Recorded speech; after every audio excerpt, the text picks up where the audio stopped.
একটি ছোট্ট গ্রাম ছিল, নাম তার গঙ্গাপুর। গ্রামটি ছিল শান্ত, চারদিকে সবুজ মাঠ আর মাঝখানে একটা বড় বটগাছ। কিন্তু সেই বটগাছটার নাম ছিল চুড়াইলতলা, কারণ গ্রামবাসীরা বলতো রাতে সেখানে এক চুড়াইল ঘুরে বেড়ায়।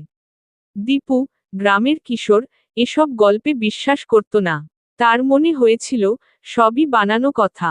এক রাতে সাহস দেখিয়ে সে চুড়াইলতলায় যাওয়ার পরিকল্পনা করল। তার বন্ধুদের সঙ্গেও কথা বলল, কিন্তু কেউ তার সঙ্গে যেতে রাজি হলো না। রাত তখন গভীর, চারদিকে নিস্তব্ধতা। দীপু হাতে একটা লণ্ঠন নিয়ে চুড়াইলতলার দিকে এগিয়ে গেল। বটগাছের কাছে পৌঁছে সে দেখতে পেল গাছের নিচে কেউ বসে আছে। মহিলার মতো দেখতে, কিন্তু মুখটা স্পষ্ট নয়। সাহস করে দীপু জিজ্ঞেস করল, কে তুমি? এখানে কি করছো? মহিলা আস্তে আস্তে মুখ তুলে তাকালো। তার চোখ ছিল লাল, মুখে বিকৃত হাসি। সে বলল, তুই এখানে কেন এসেছিস?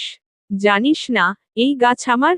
দীপু পিছিয়ে যেতে চাইল, কিন্তু তার পা যেন মাটিতে আটকে গেল। মহিলাটি এবার গাছের চারপাশে ঘুরতে শুরু করল। বাতাস ভারী হয়ে উঠল, চারদিকে শীতল হাওয়া বইতে লাগল। দীপু বোঝে সে ভুল করেছে। মহিলাটি বলতে লাগল, অনেক বছর আগে এই গাছের নিচে আমাকে মেরে পুঁতে রাখা হয়েছিল।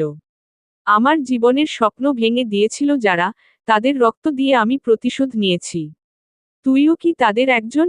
ভয়ে দীপুর গলা শুকিয়ে গেল। সে কাঁপা কাঁপা গলায় বলল, না, আমি তো কিছুই করিনি।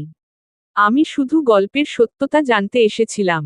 চুড়াইল হেসে বলল, তাহলে তুই বাঁচতে পারিস, যদি এই গাছের পাতা নিয়ে নদীতে ভাসিয়ে দিস। দীপু দেরি না করে গাছের একটি পাতা ছিঁড়ে নিল এবং দৌড়ে নদীর দিকে ছুটল।